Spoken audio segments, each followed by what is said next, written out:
You're watching TVP World. I'm Alex Cadier here in our Brussels studio. We've been following the news of the last few weeks of more Russian strikes on Ukrainian cities, more responses against Russia's oil infrastructure from the Ukrainian side. Also some rumblings in this town about who should represent Europe in potential negotiations with the Kremlin. What is the end game for Russia? What is the state of the war now, and what of diplomatic efforts to bring it to an end? Well, I'm joined, I'm delighted to say, by Kadri Liik, a visiting scholar at Carnegie Europe, one of the foremost experts on Russian domestic and foreign policy. Kadri, welcome to TVP World. My pleasure.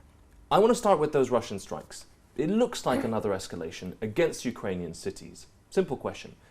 Is there a method to that madness? I think it's quite logical. I mean, Ukraine has been hitting Russia harder than before, so Moscow wants to hit back. And I think it's not just revenge, but they also want to destroy as much of infrastructure as they can before the next winter. So if the war is not over by the winter, and I wouldn't bet it will be, then Moscow wants to make next winter even harsher for Ukrainians than the last one.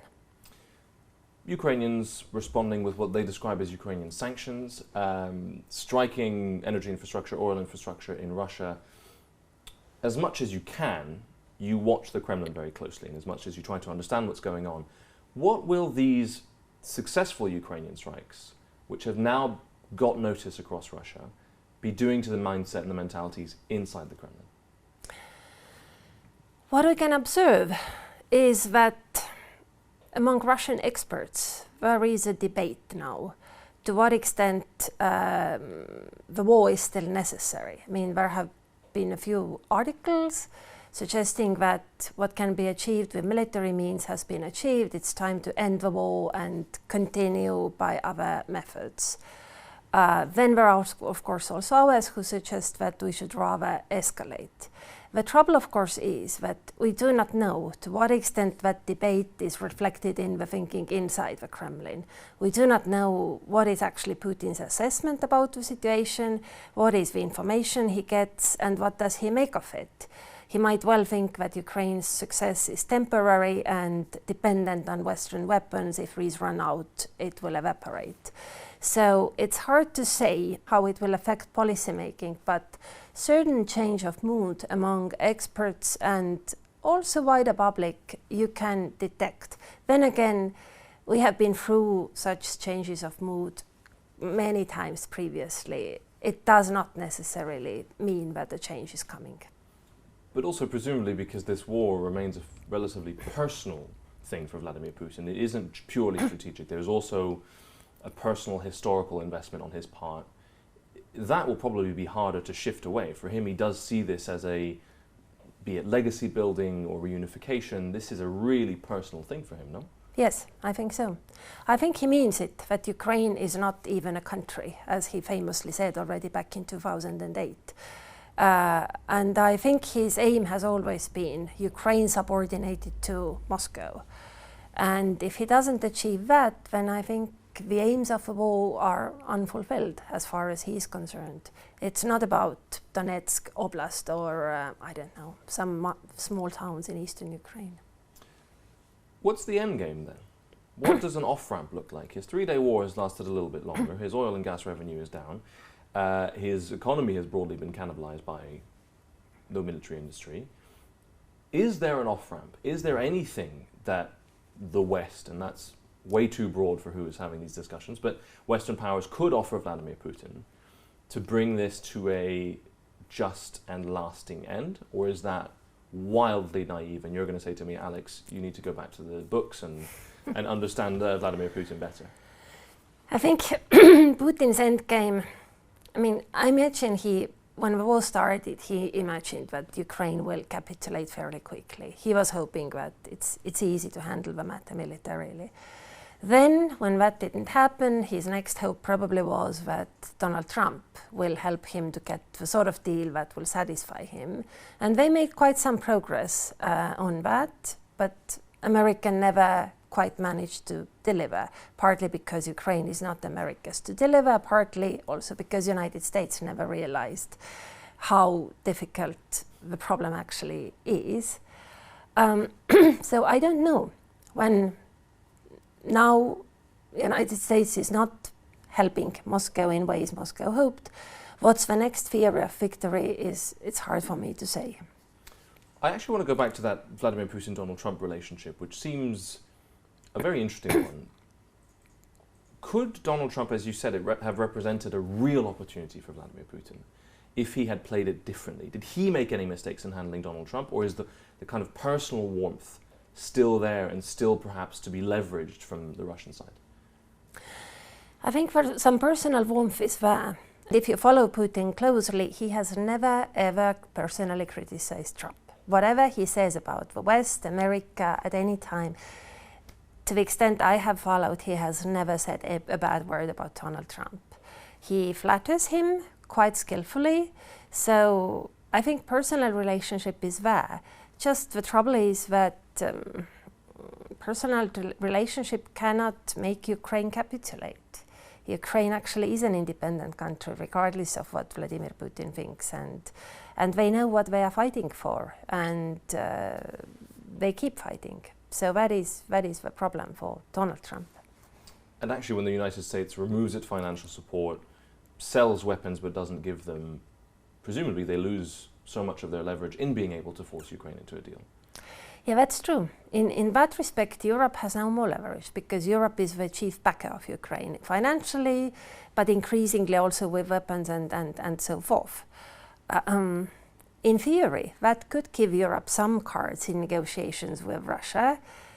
Then again, as long as Putin has not given up his maximalist aims, I do not see how these cards could be used, because no European head of state can walk up to the Kremlin and say that, okay, well, here's the compromise. You keep Eastern Ukraine, we keep Western Ukraine. I mean, that would go down well with Moscow, but for Europeans, it's just impossible to say anything like that. Plus, Ukraine would not accept that either. So Europe remains Russia's only remaining ideological enemy, in that sense that Europe really wants this war to have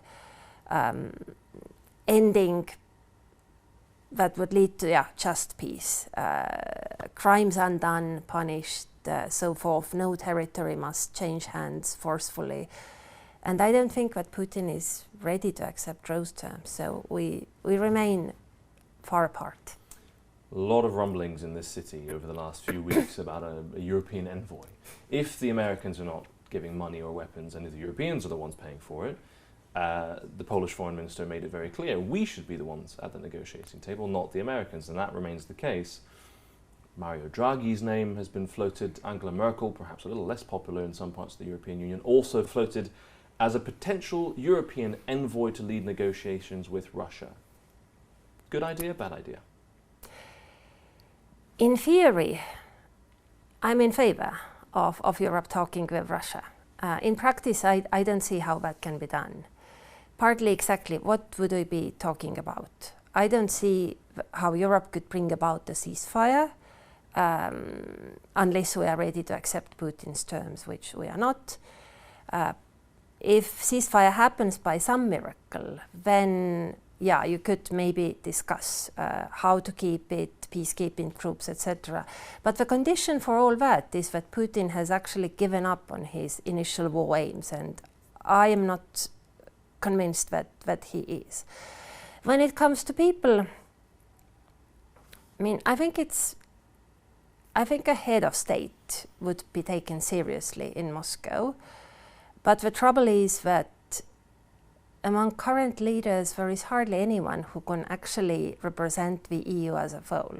I mean, once upon a time, I think Angela Merkel was in that position. I mean, she could negotiate something and be quite certain that the EU will actually come around and follow the path. She was capable of bringing Europe together, but I don't see anyone like that today. And envoys like Mario Draghi, I mean, I like they're good people, but I just cannot imagine Kremlin discussing matters of huge geopolitical importance with them. With anything other than a head of state? Is a status thing? Putin will not come down to the level of an envoy? Or? No, I think he's looking for who can deliver. and he's not sure that anyone can deliver. I mean, in his views, Europe is weak, divided, and also not there to stay. I mean, he's actually waiting for other types of political parties to come to power. I mean, he has convinced himself that Western liberalism is over and the leaders of the future are different, like Orban, who is leader of the past. But anyway, he's definitely waiting for French elections to see who comes to power in France, etc. So I think he is hoping that better deal is to be gained from future leaders. Alexander Stubb of Finland has been floated as a potential. Does that, again, going back to your point, could he do this? Or actually, as you said, there's no one really in Europe right now who could fulfill this role? I think so, and it's a structural question. It's not because any of the leaders are bad. And when it comes to Stubb or Finland, I mean, hats off to Finland. Finland is not a big country, but Finland has managed to be part of peak conversations already before Stubb. If you remember the days before the war, then it was actually President Niinistö who was constantly in touch with President Biden and President Putin. I think he was the only such European leader, really. So Finland has been playing far beyond his weight. Very well done. But I just don't think that that peace with Putin is such an easy thing to achieve to anyone. Especially if he doesn't let go of his maximalist goals, as you said. Exactly. I want to shift a little bit to a slightly different conversation. We've only got time for a couple more questions, and it's about soft power and kind of cultural normalization we've seen across Europe. The Venice Biennale had space for Russia. Some international sporting competitions, the Paralympics, allowed Russia to come back in under their flag. Perhaps less discussed in these circles because we're all about geopolitics and hard power, but how important is that for Russian leadership and Russian people? I think it is important. I think Russian leadership watches it with certain schadenfreude. You know, you can't keep us out, you let us back in. Russian people probably the same. And these are sort of symbolic things, but it'll be interesting, for instance, what will happen in business world. If imagine that America drops sanctions against Russia, they have been floating the idea, then that will actually deal a blow to European unity, because in many European countries, companies say that, okay, now American companies are going back to Russia, we want to go as well. That will be very hard for Europe to manage. And of course, Kremlin takes delight in such opportunities to fracture Europe and make the joint policy weak.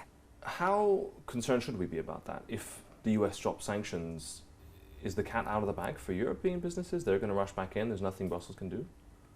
It's a good question, but you should actually ask in this town more often. What are the things that Brussels can do? Obviously, I guess it's in Brussels' power to impose some conditions on European companies. Something that companies, I think, are also thinking is, if they go back to Moscow, will they be able to be part of Ukraine reconstruction? That's another lucrative field that potentially could be out there when the war ends. They want to be part of it. Are the two compatible? And of course, not all companies want to go back. I mean, some of them allegedly say that they would rather eat snakes alive than go back. But others are very eager. And it's not also, I mean, many would think that Germans want to go back. As I understand, some might want, but it's not overwhelmingly so, because for Germans, including companies, investing in Russia was actually part of sort of peacemaking. It was a political act. They had faith in it, that it will work. It will help Europe to be more united and more peaceful. Now that premise is gone. I mean, that's proven untrue. And I think that actually affects the mood of German companies as well. But there are many others, and also non-Europeans. I mean, countries that have joined sanctions, countries from Asia, etc. Will they keep sanctions if America drops? I don't know.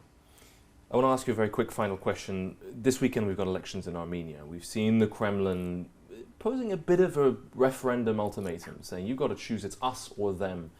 What is Vladimir Putin playing at here? That makes me uneasy, because I think Putin's threats should be taken seriously.